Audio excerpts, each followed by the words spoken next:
When you're hunting for a gaming laptop, it's tempting to chase the cheapest deal you can find on a site that promises gaming-grade power for under $1,200. I've been there, and more often than not those budget rigs end up throttling when you actually fire up a modern title, leaving you with stuttering frames and a battery that dies before you finish a level. The regret of that cheap purchase lingers, especially when you've already invested in a good monitor, headset, and a library of games that deserve better. So the question is, does the Lenovo LOQ 15 feel like a smarter buy? Or is it just another flashy spec sheet that won't hold up when you need it most? Link is in the description if you want to check the product details on Amazon. Let's start with the reality of the gaming laptop market.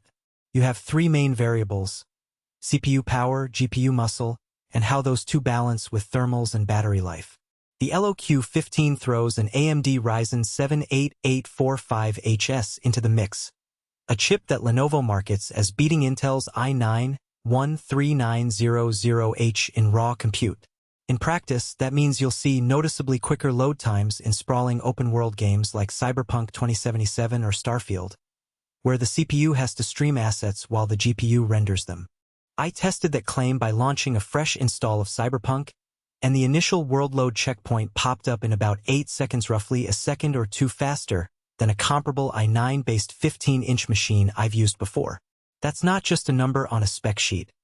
It translates to less waiting and more playtime. The RTX 4060 inside the LOQ 15 is the real workhorse for frame rates.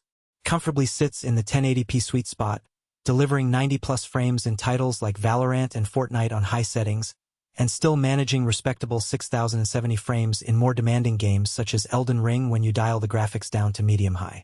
The GPU support for DLSS 3 also gives you a clear boost, with DLSS on the same Elden Ring session climbed to the mid-60s, and the visual fidelity stayed crisp enough that you wouldn't notice the scaling unless you looked closely.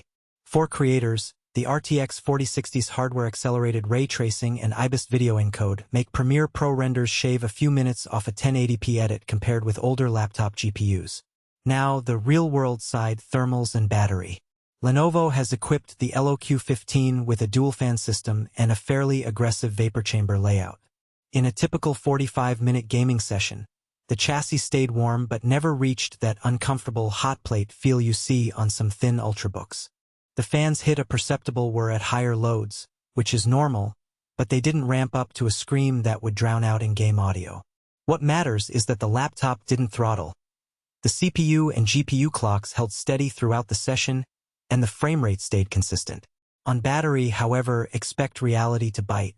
The 15-inch model ships with a 80 Wh pack, and under a game like Apex Legends, it drops from full to around 30% in just under an hour.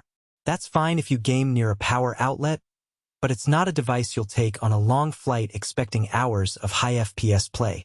Storage is where the LOQ 15 flexes its muscle. A 2TB PCIe SSD gives you ample room for a growing library of AAA titles plus your video editing projects. And the sheer speed means game installations copy in seconds rather than minutes. I moved a 100 GB folder of textures from an external drive, and the transfer finished in under a minute. That speed also helps with quick boot times.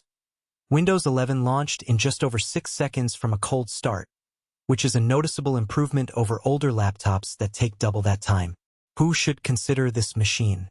If you're a serious gamer who also dabbles in content creation, think recording YouTube walkthroughs, doing light video editing, or streaming on Twitch, the combination of a strong CPU, RTX 4060, and 32 GB of RAM means you can juggle the game and encoder without sacrificing smoothness. The 15-inch 1080p panel with G-Sync also gives you a tear-free experience that's essential for fast-paced shooters. Students in graphic design or engineering who need a portable workstation for CAD renders will also appreciate the compute headroom. On the flip side, the LOQ 15 isn't for everyone. If your primary use case is casual indie games at low settings, you're overpaying for hardware you won't fully exploit. Likewise, if you need a laptop that can last 8 hours of productivity work unplugged, the battery life under load is a limitation.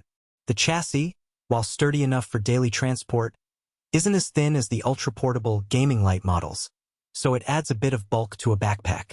And for those who are locked into the Intel ecosystem, perhaps because they rely on specific Intel-only development tools, the AMD CPU might introduce a minor compatibility hiccup, although most mainstream software runs fine on both platforms. One practical weakness that shows up after a few weeks of use is the keyboard's backlight zones. The LOQ15 offers a single color per zone lighting scheme rather than perky RGB, which looks decent but feels dated compared with